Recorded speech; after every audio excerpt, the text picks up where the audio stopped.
On today's episode, we're going to be talking with Maurice Fuller. Maurice is the founder of StaffingTec, and he really serves as a fractional CTO to the staffing industry and is widely recognized as a leading staffing technology expert.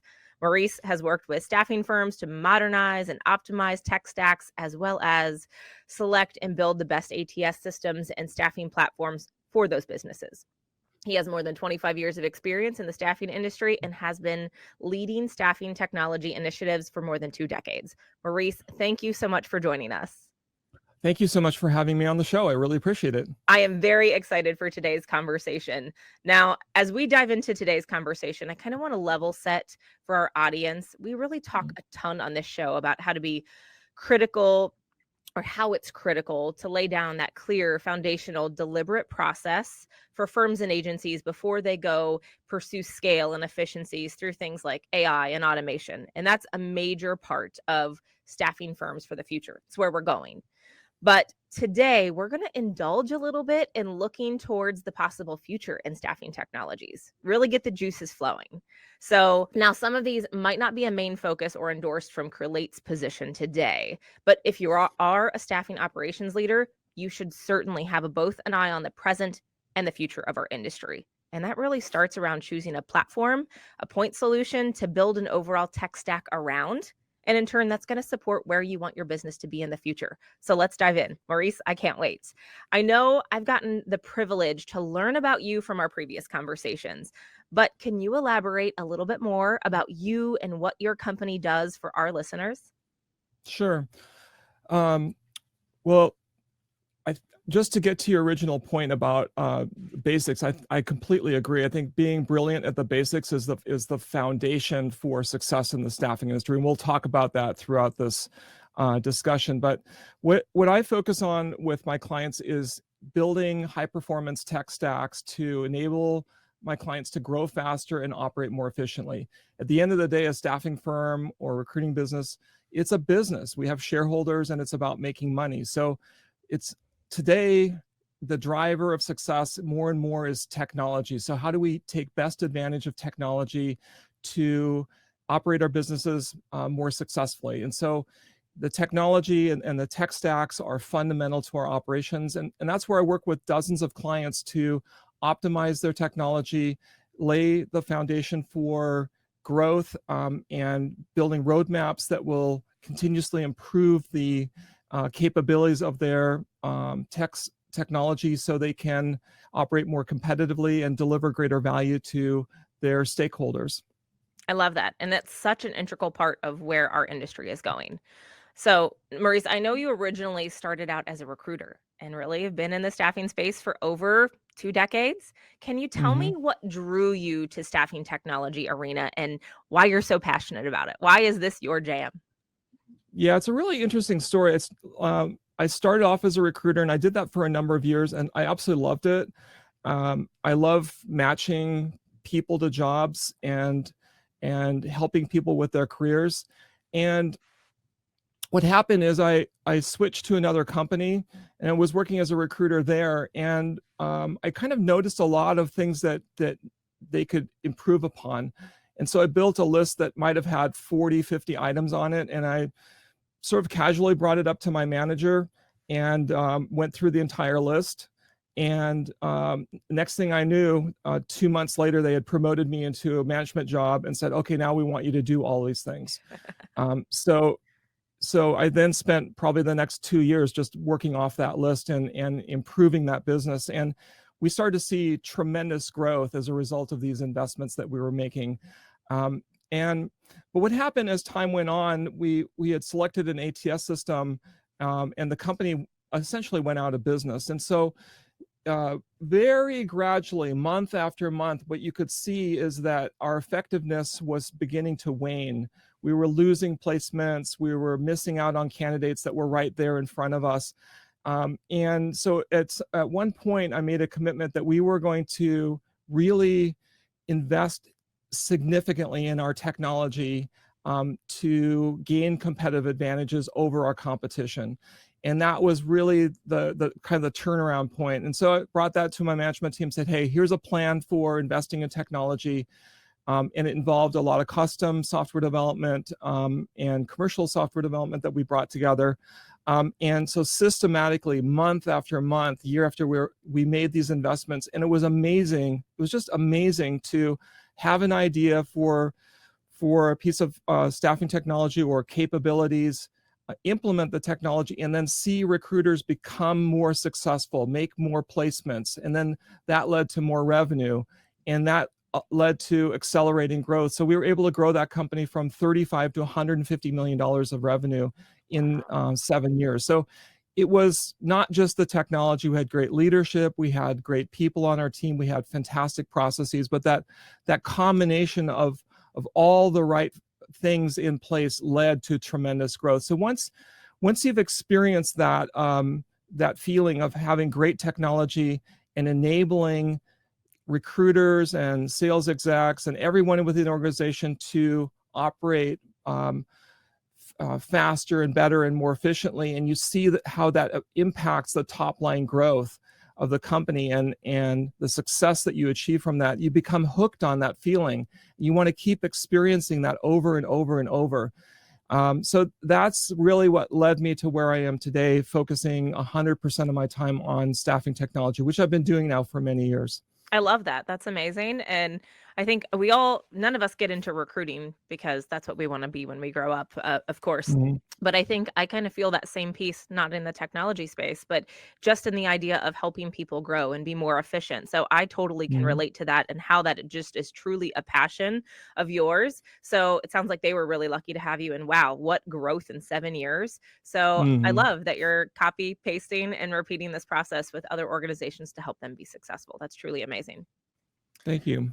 Now, in your experience in helping staffing and people in the staffing industry, what are some things that you maybe have seen firms get wrong with implementing technology? What is something that maybe stands out to you to say words of wisdom? This is learn from this experience.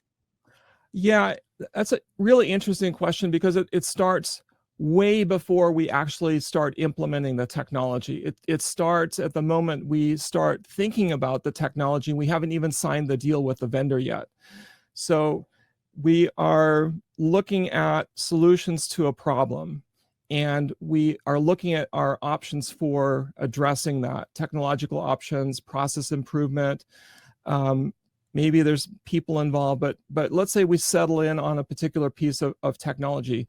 Before we even sign with a vendor, we want to really do our due diligence in terms of thinking about um, the financial impact that this technology is likely to have. How much return are we expecting from this? How are we going to measure the returns? How are we going to measure the operational efficiencies that we gain? What kind of operational efficiencies are we expecting? Let's think about ways that this could go sideways, and what kind of contingency plans are we going to put in place to ensure that we can navigate through this? Having a plan, a strategic plan for ensuring the success of the implementation. So all of those things are thought about and worked through before we agree to take on a new technology and sign the contract. Then when we get to the implementation stage, we're fully prepared. We know what we're getting ourselves into. And then having the right people in place to implement and lead the implementation is critical. The change management process is super important to get that right, to ensure adoption of the technology. Once we've gone live, we want to continuously improve it and not just let it operate on its own, but really stay focused on it.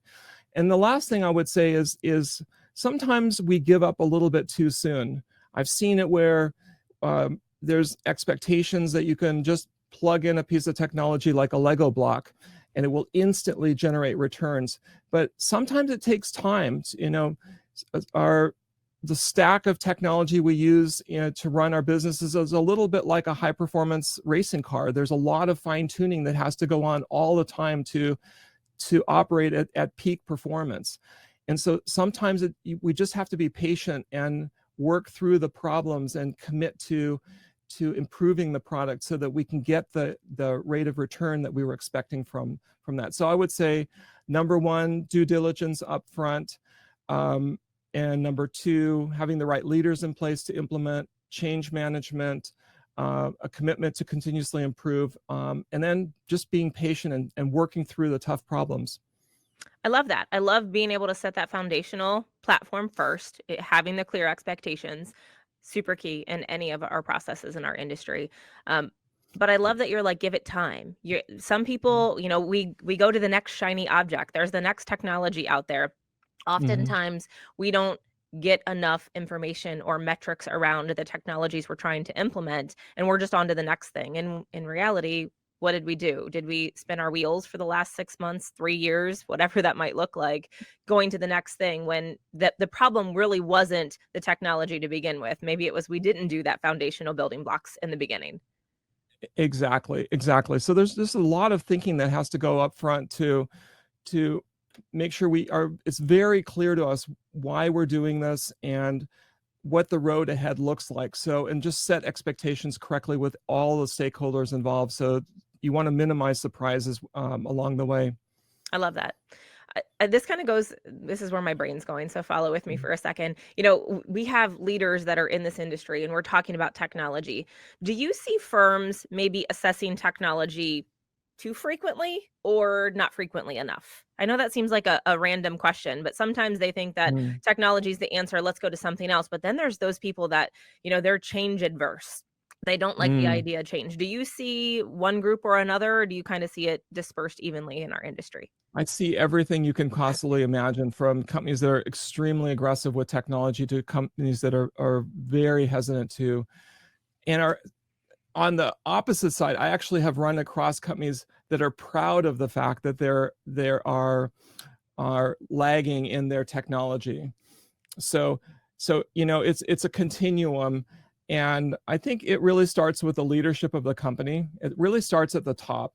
You know, are we committed to technological advancements? Are we committed to improving our operations? And it trickles down from there. So at a minimum, at the highest level, there needs to be buy-in to modernizing systems and technology. And then people, you know, at the C level or the level below that, are skilled and deeply vested in these areas of improvement. So yeah, it's all over the map. I love that. Thank you. I appreciate that. Sorry, that was Sure. where my brain went.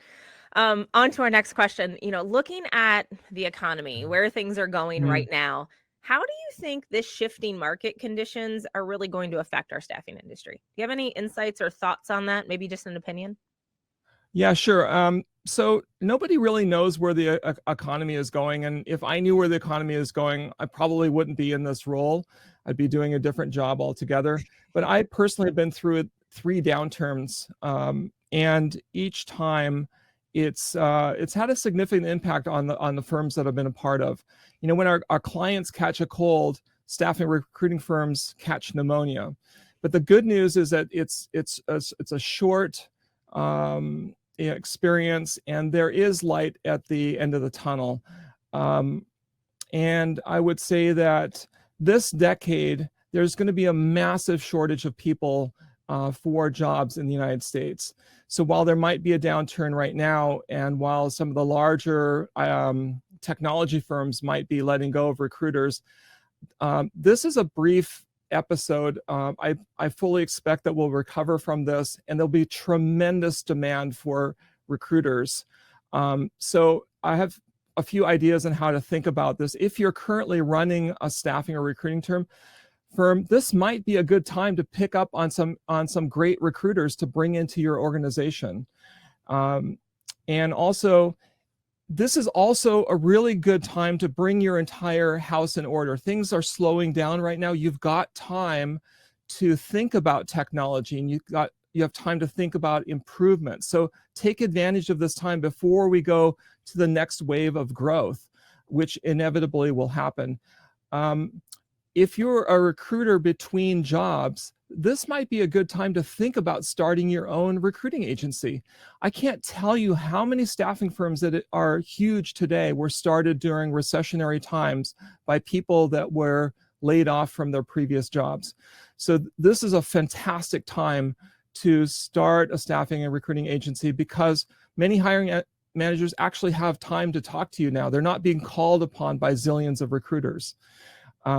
So I think if you're an IT recruiter and you're having a hard time finding a job, I've read articles about people who have sent out hundreds of applications, consider moving to another segment. There are areas of recruiting that are in massive demand. For example, healthcare recruiting is there's so much demand right now for talent in that area. So you don't have to always just swim in one lane as far as what you do as a recruiter. There's all kinds of opportunities to take advantage of your talent. I love that.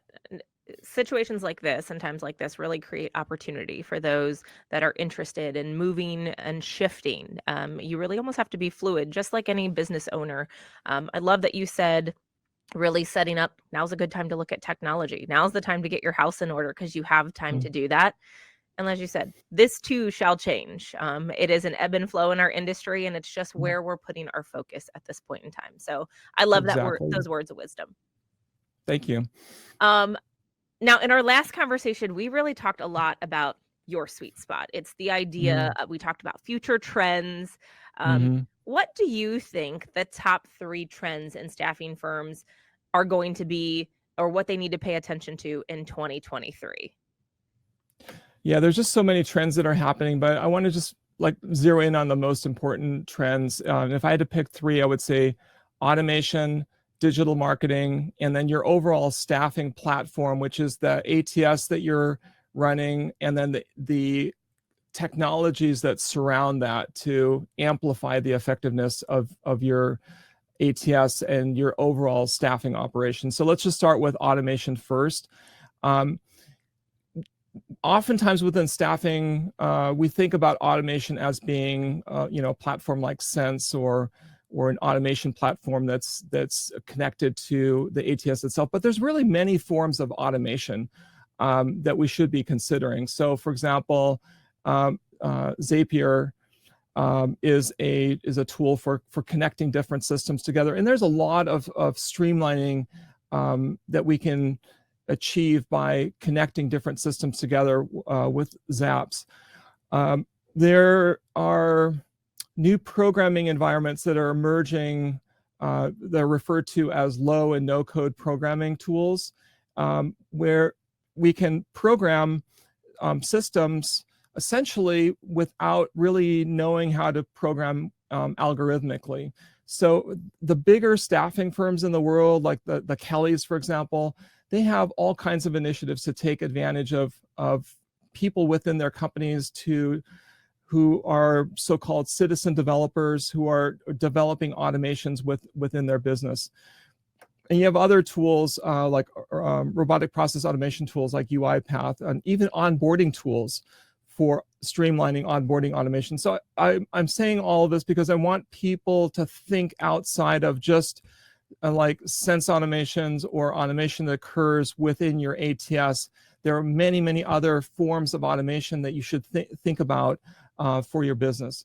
And then number 2, digital marketing. This has become so important to the success of your business, and it starts with your website, but it's also the way that you engage with your customers. It's the way that you engage with your candidates. And so having really good digital marketing capabilities in-house is imperative. If you don't have this within your business, you should acquire this by working with a marketing firm or multiple firms that can assist you with this. And then number 3, I would say your staffing platform, the combination of technologies that you use to deliver services and to operate your business is critical. And here I want to highlight the importance of having really robust APIs. So the core of your business is your ATS system, and the APIs need to be robust and secure in order to support many integrations, wide-ranging integrations with different providers of technology to expand the capabilities of your business. And not all APIs for different ATS systems are created equally. Just because someone says they have an API doesn't mean you necessarily have the kind of access to it that you want, or that your marketplace partners have access to those APIs and all the capabilities that you need over time to expand and grow your business. So it's a really critical capability that you want to consider when you're looking at different ATS systems and as you're building out your entire staffing platform. Thank you for hitting on the APIs. That was definitely one of my questions as well. As you were just talking, something came to my mind and kind of where my brain was thinking. We talk about these future trends and where things are going, but as we talk about technology, do you feel that organizations' technologies are really going to start defining culture? Most people really think of culture as ping pong tables, napping pods, after work events, but with the shift in the remote environment, I really see tech stacks helping define a new definition of what culture is technically. What are your thoughts on that? I think that's a really interesting question, is how does the technology that we use within the business define the culture? And let's go back to that question you had earlier about companies that are more laggards with technology and the companies that are more forward. The environment of those companies is very different. And so if I'm a recruiter and have a lot of different choices for where I'm going to go to work, I am likely to want to go to work for the company where they are committed to technology and where I can step into it and take advantage of technology that's going to enable me to be more successful. So we are used to using a lot of technology in our personal life. We expect to see that level of technology within our business as well. And when we have to take a step backwards in our business, I think that can feel frustrating. So I think that yes, workplaces are very much defined by the technology and the commitment to technology. And I think that you can also hire higher caliber people into your organization when you have a great technology platform that they can do work from. Absolutely. It's only going to continue their success and their growth as an individual as well as your organization that you're speaking to. So thanks for that, Maurice. Sure. When we talk about these these staffing firms, how do they stay on top of all of these trends? There's so many of them. It's the shiny object. How does a firm stay abreast of all the trends that are going on? Do you have any insights to that? Sure, I have a few suggestions on that. So I would say number one, when vendors call on you, take their calls, take their meetings, watch the demos, and learn, and attend trade shows. You can learn a lot by the sessions that are put on, by talking to vendors at trade shows. Talk to your peers about what they're doing and what's working for them. Read white papers, read material that's presented on the internet. Keep up with not just technology trends within our industry, but keep up with trends that are happening in other industries as well. What's happening in the banking industry, what's happening in manufacturing. A lot of those trends make their way into the staffing industry in one way or another. Or if you don't want to keep up with all of those trends, just hire someone like me that spends all of their time keeping up with staffing technology trends to advise you on what decisions to make. You got the easy button, and then you have the option to keep up with yourself, right? I love it. Exactly. I love that. As we've been talking a lot about ATS platforms. Obviously, that's what we do. But outside of these technologies, like what are 2 or 3 technologies every staffing firm has to have beyond their ATS? I'm a super strong believer in getting the basics right. We want to have the basic technology super robust and solid before we move on to the more advanced technologies and the more shiny objects, so to speak. So fundamentally, it starts with the ATS. The ATS is the single most important technology decision that you will make. And getting that right is imperative. Once we've selected the best ATS for our business, then let's look at other technologies that are fundamental to our business, like the phone system. Having a great phone system to communicate with our candidates and our clients is super, super important. And then texting is fundamental now as well. And ideally, our voice communications and our texting is converged on the same line. Other tools that are fundamental are tools like Calendly for scheduling meetings. So once we have the basic suite of technologies, then let's look at our website. Having a great website is very important. It's key to our brand. It's key to the way we go to market. It's what our candidates see, our clients see. So we want to have a great website that reflects who we are. And then we can move on to things like automation tools, which I mentioned is probably the single most important technology trend today. Having a good automation tool or taking advantage of the automation capabilities that are already built into your ATS is super important. Having reporting tools and BI tools, taking advantage of those tools to manage and run your business is very important. And then last but not least, and I'm not sure you can call this a technology, it's just having clean data within your ATS. You can't run automation successfully unless your data is clean. So it's important that we have great processes to support clean data, and then ultimately having automations that run to ensure that data hygiene within our system. I love that. Data in is data out. It's such an integral part of our process. Now, you kind of touched on some of the pieces of my next question, but how can staffing leaders best use their ATSs and CRMs? You talked about texting, you talked about reporting, you talked about automations. Is there anything else maybe we talked about clean data. Is there anything else that you could best words of advice of how they can best use their ATS and CRMs? Yeah, I would say first and foremost, like actually use your ATS. No spreadsheets? Yeah, like I talked to a company not too long ago, and they said they were using, let's call it Acme ATS system. And then when I was doing discovery with them, I found out that they were actually only using it 5% of the time, and that 95% of the time, their entire business was run on this gigantic spreadsheet. So I think we have an ATS for a reason, and it can really help make a difference in the operations of our business. So number one, use your ATS. And then number two, use it to its full capacity.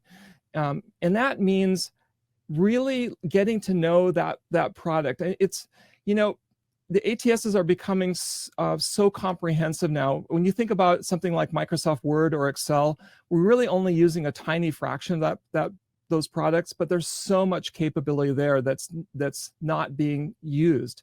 So dig into your ATS and get to know it really well and all of its capabilities. And then also keep up with all the improvements that are going into it. Today, more than ever, ATS vendors are adding features and capabilities at an incredibly furious pace. And so we want to know what is the roadmap for the capabilities that are coming along. And then once they're released, like, let's take advantage of these capabilities right away. So I often recommend to my clients, like, have a meeting at a regular cadence to think about continuous improvement within your business and maintain a backlog of ideas. You can't implement everything all at once, but keep track of all the ideas that you have, and then prioritize how you're going to implement those ideas. So those are my three ideas for taking full advantage of your ATS. I love that. Thank you. It gives me heart palpitations whenever I hear people say, oh, we only use the ATS for this. It's like, oh no, how are you getting your holistic view of your business? So I feel that. Now, you spoke many times, even today, about the importance of automating some of those more time-consuming processes within staffing. For firms just starting out with automations, what are some of the first processes that they could possibly automate? It's our buzzword now. It's what people could think about. But, oftentimes we get in and we're like, oh my gosh, we need to automate all of these things. We need to be all these places at all of these times. Where could they maybe start more manageable pieces to get their head around? Where do they start with automation?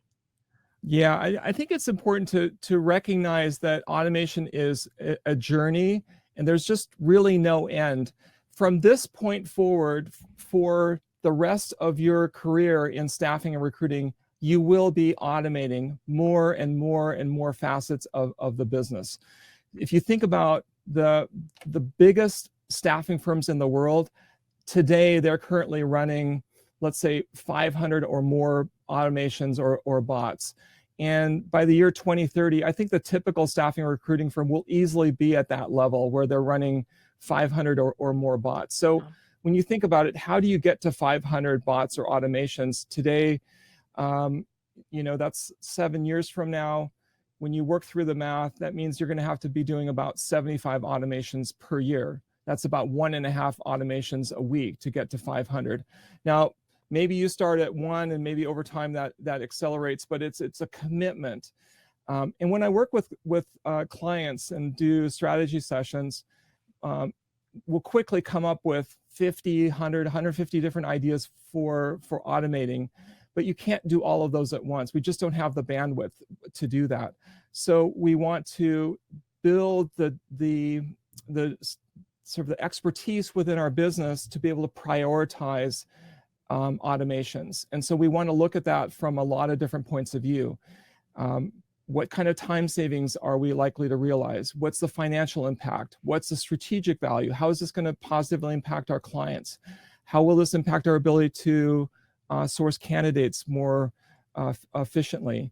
How will this support us on the retention side? Will this enable us to retain employees longer and improve revenue streams that way? So there's a lot of considerations that go into prioritizing. So if you have ideas for 150 different automations, I know it takes time, but somehow we have to prioritize them and figure out what's the first one we're going to do, the second one, the third one, and build a backlog of ideas.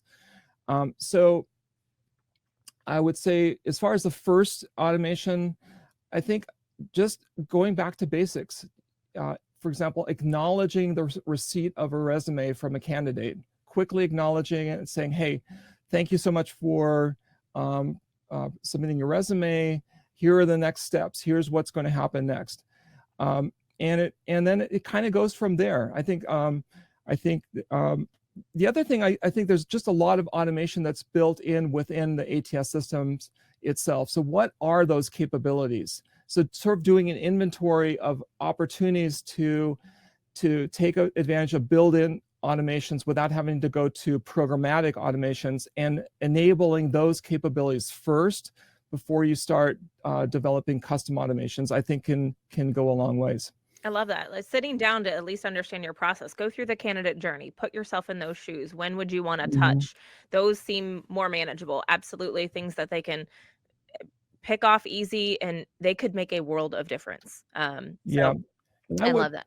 I would add to that, over time, we want to think about the experience that we're delivering to our candidates. Like if we're on the other end, like I am presenting my resume to a particular staffing firm, what does that feel like every point of the way? The phone communications, the emails, the text messages, and the messages themselves, and how does that tie into your branding for your business?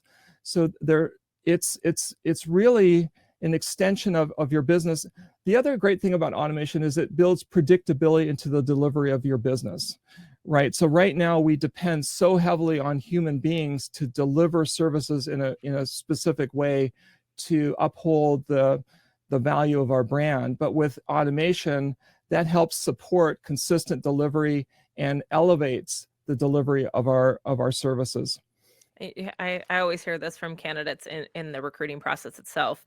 The number one complaint is recruiters and business development people call too frequently until they get your business. And once they get your business or get you hooked, they never call you again. So it's too much communication or not enough communication. And automation sounds like the easy way to make sure it's consistent and deliberate. So I love that. Exactly.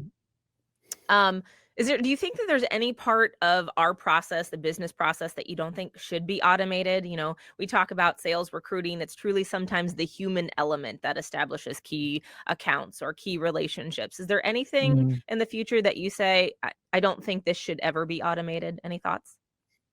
Yeah, that's a really interesting question, because there are some aspects of staffing recruiting that will certainly never be automated ever. Um, when we change jobs, when we're thinking about our career and our career trajectory, there's a lot of stressful moments along the way. It's stressful to pick up and move to a new city, or to move to a new opportunity, and so we need human beings to help guide us through that process, and we're far from a point where AI or robots can help guide us through that process.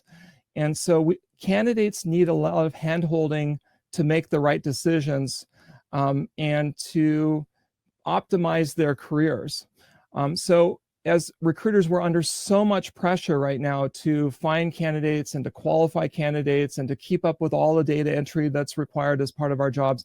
We just don't spend enough time with our candidates. And so if we can have AI and automations and technology take over more of the lower value sort of transactional aspects of our job and elevate us to be able to work at higher levels where we can be more strategic, and provide more consulting essentially to our candidates, we can bring so much more value.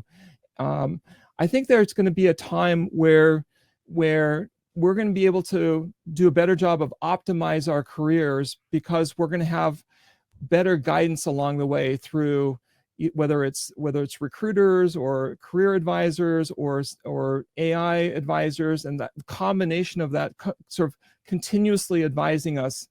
If you think about the highest paid people on the planet, those are often entertainers and sports athletes. All of those people have agents, right? So I think that over time, more and more professionals will actually have agents that will help them optimize their careers along the way. So I think that there's just tremendous opportunity for recruiters to bring so much value on the human side to helping people with their careers. I love that. I love that version as thinking of a recruiter as an agent. It's your agent. It's your next Mm-hmm. journey. It's your consultant. I love that terminology. That's great. Maurice, you did compile a wonderful list of upcoming staffing technology trends for the next 3 to Mm. 5 years. Do you think, I know this is maybe a little at last minute, but do you think you could give us like a quick mini rundown of what that entire list is? I know we covered a few of them here today. Do you think you could go through Mm. that whole list? Sure. So we've covered some of these ideas already, but so certainly automation and what we call hyper automation is the single most important technology trend today. This industry is becoming super automated, and it's speeding up everything that we're doing. It's making us more efficient, and it's helping us deliver better services. So number one is hyper automation. Number two, thinking about the whole the experience, the overall experience, from our client's point of view, from our employees' point of view, both our internal HQ employees, but our field employees, and then our candidates. I think that is so hugely important, is what can we be doing to provide a world-class experience, and automation is key to enabling that great experience.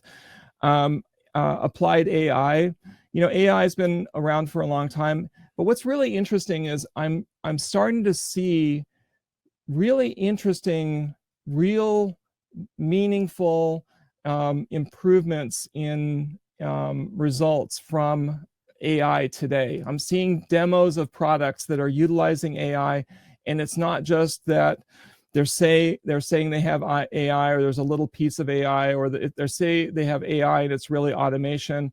It's real AI that's doing really interesting work to deliver results that couldn't really be delivered previously. So we're going to see AI very gradually this decade take more and more prominent role in helping us get our jobs done. And then we touched on this a little bit earlier, that your question about culture and companies that are highly digital versus not so digital. And the digital workplace is, I think, a really important trend, and investing in technology that's used internally for running our business and how we work together as a team to deliver results is really key. Another one is just data.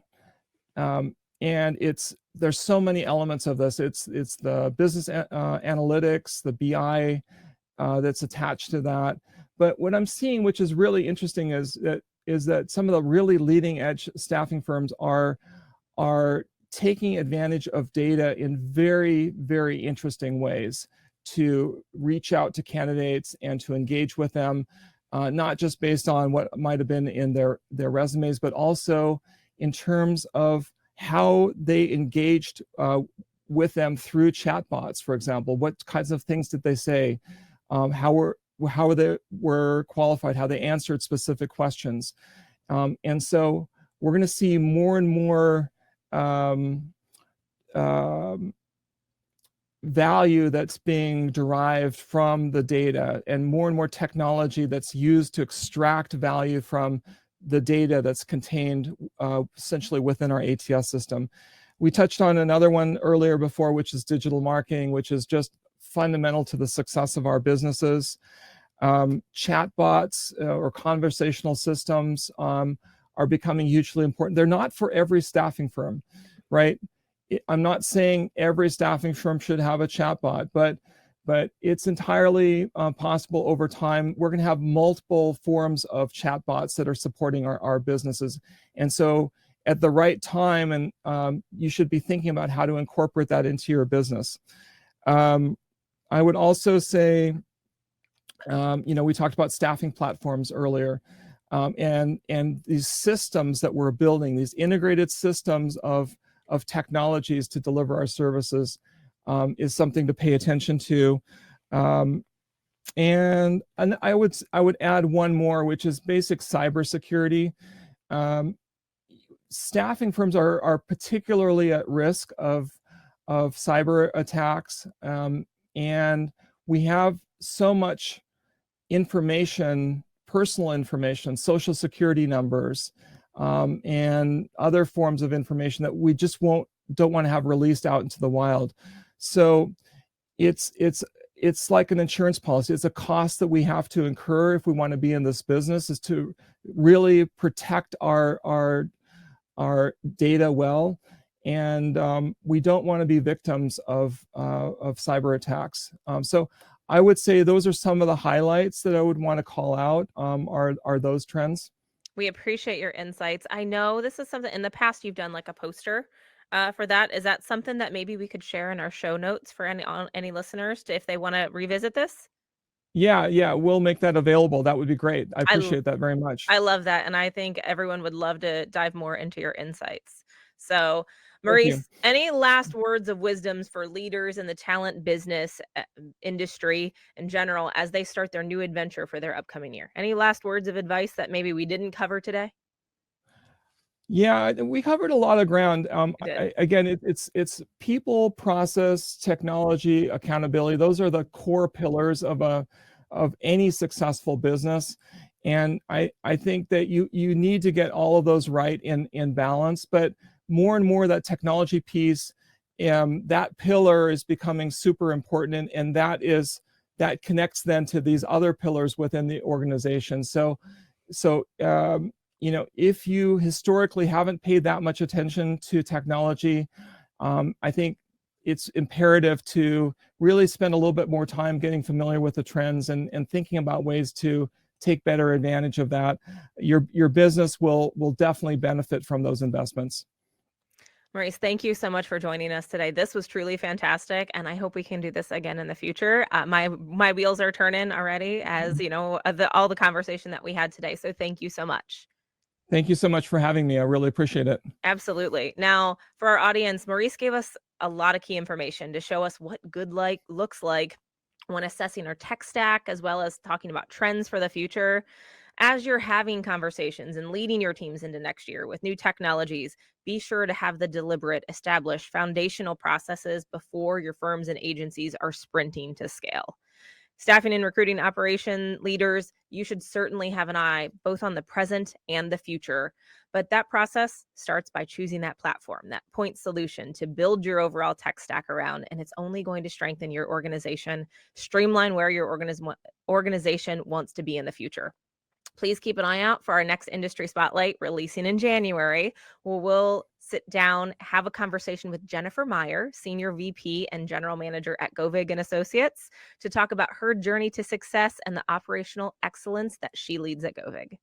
Thank you so much for joining the Industry Spotlight.